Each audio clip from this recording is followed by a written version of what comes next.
58. Soit EF de R espace vectoriel normé de dimension finie, soit A appartenant à E, F de E dans F, une application donnée la définition de F différenciable en A.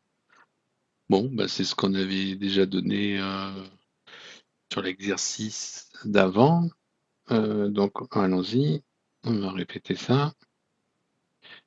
F est différenciable en A, si, seulement si, il existe I de E dans F linéaire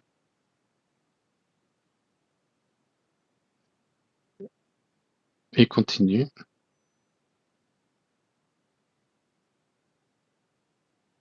tel que au voisinage de A, on a F de A plus H égale F de A plus phi de H plus un petit taux de H. Et alors,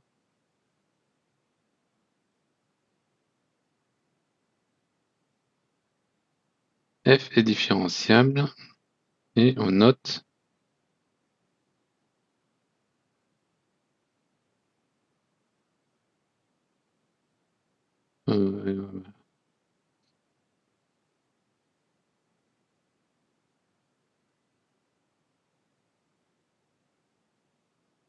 et on note dans ce cas BF de A la différentielle de F en A. Voilà. Ok, donc ça c'est différenciable en A, soit oui, on est en dimension finie. Donc en fait la continuité on l'a automatiquement. Fonction linéaire sous continue et les normes. Oui, parce que le petit taux de H, je vous rappelle, c'est en fait norme de H, epsilon de H, avec epsilon, une application qui va de E en F et qui tend vers 0 quand H tend vers 0. Ok. Donc voilà, la norme, celle qu'on veut, toutes les normes sont équivalentes en dimension finie. Donc voilà. Alors maintenant, on prend un E de dimension finie, une base, une norme infinie, ok, x. Ok, sur xy c'est le max, ok. On admet, d'accord. Ok, et on prend B, une forme bilinéaire, E creux dans R. Alors, ben, on va prendre, prenons Y, un couple de E, 2. Donc, on va écrire Px de E. Donc, la norme de ça, c'est égal à quoi? Qu'est-ce qu'on va pouvoir faire? Alors, on a quand même une base. Donc, les x, c'est la somme quand k varie de 1 kn des xk ek. Et y, c'est la norme, c'est la somme, pardon, quand k varie de 1 jusqu'à n des yk ek. On a quand même à faire une forme bilinéaire.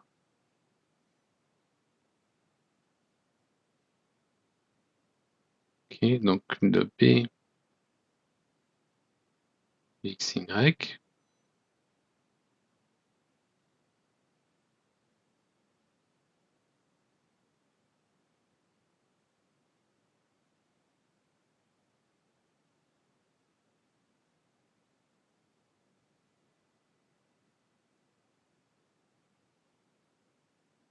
Ça, c'est la somme. On va prendre IJ du coup là.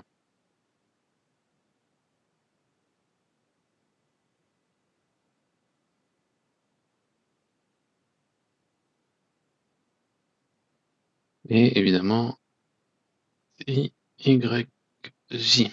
Bon. D'accord.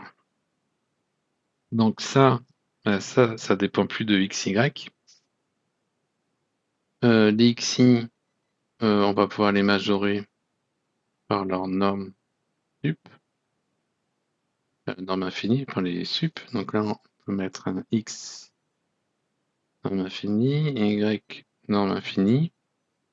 Puis là, on a la double somme des BEI, EJ. Alors, avec une égalité triangulaire quand même.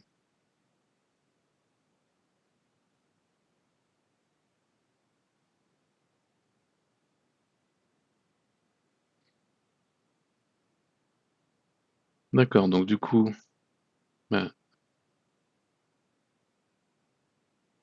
c'est égal à ça, ça marche. Donc on a montré.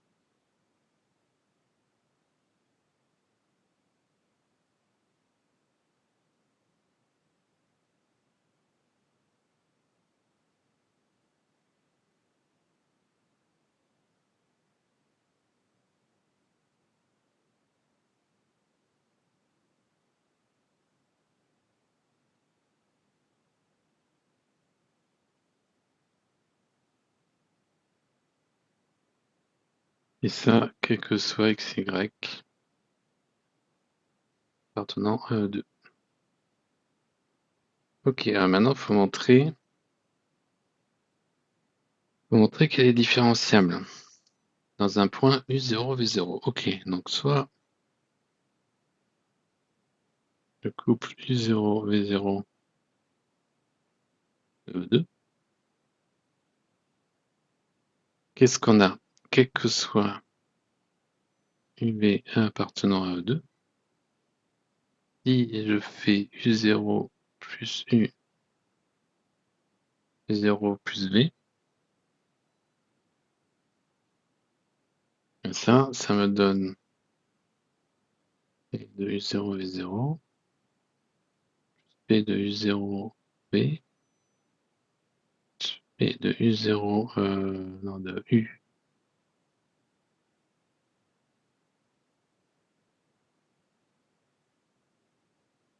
U0 plus P de UV.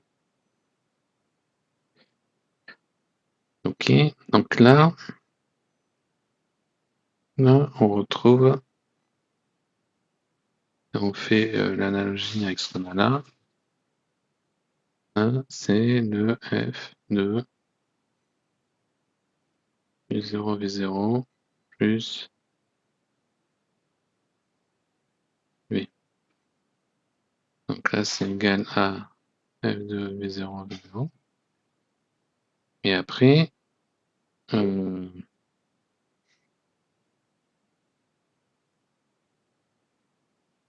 sait que ça,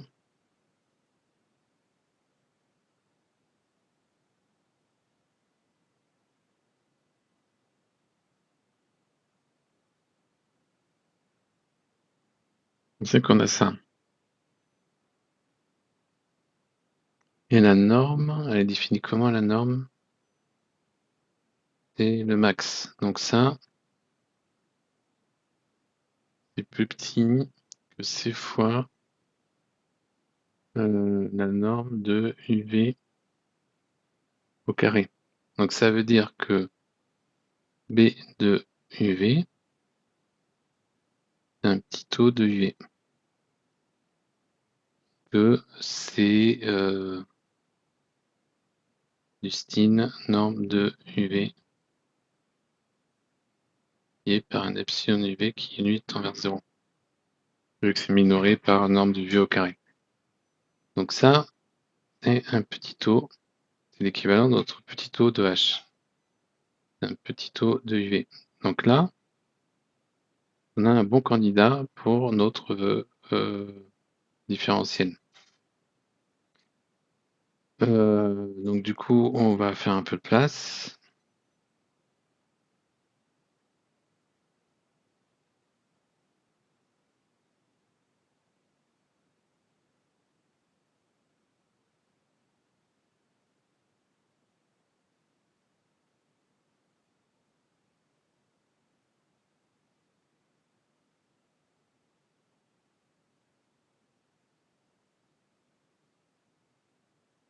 On va faire un peu de place et donc on va poser, posons du coup une application de dans R, IA, UV. Alors, je vais essayer d'écrire un peu mieux. Posons phi.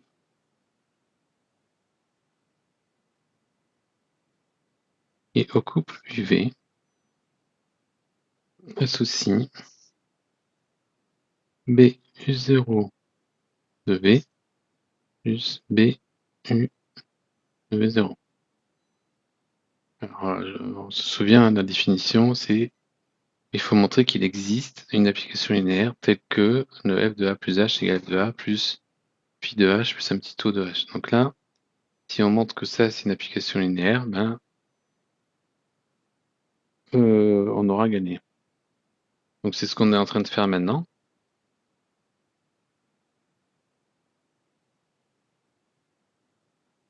Là, ben du coup, si je fais un phi de n'importe quel vecteur, pas envie de faire les détails, ça est linéaire en V. Ça est linéaire en U. Donc quand je vais faire un lambda U plus mu V, par exemple, de la première variable, ça va forcément être linéaire. Ça changera pas. Si je fais un lambda V plus mu V de la deuxième variable, c'est forcément linéaire là-dedans. Ça changera pas. Donc du coup, ça va bien se passer. Et phi, du coup, est linéaire.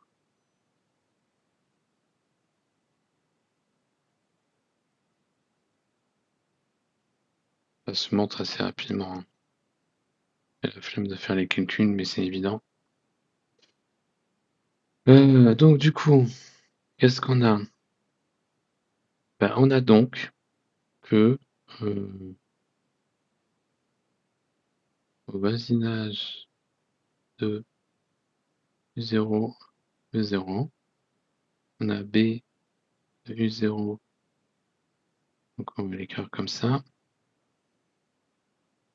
et de U0, U0 plus V égale B de U0, V0 plus phi de UV plus un petit taux de UV. Donc B est différenciable en U0, V0 et la différenciable de B en U0, V0 égale à phi.